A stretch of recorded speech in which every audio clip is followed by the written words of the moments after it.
How to get Lyft Ride Pass discounts. If you have been using the Lyft application and wondering on how to get the Lyft Ride Pass discounts on it, don't worry. In this video, I will show you how to do it.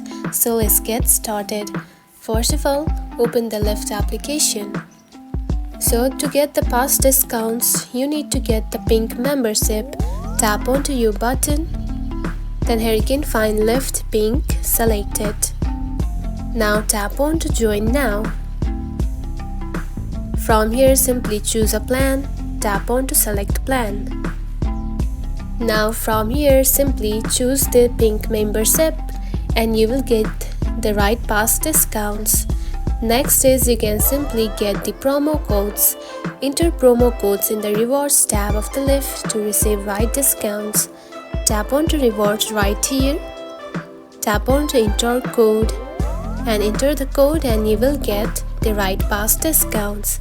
And that's it. This is how you can get Lyft Ride Pass discounts. If you found this video helpful, don't forget to like and subscribe for more tips.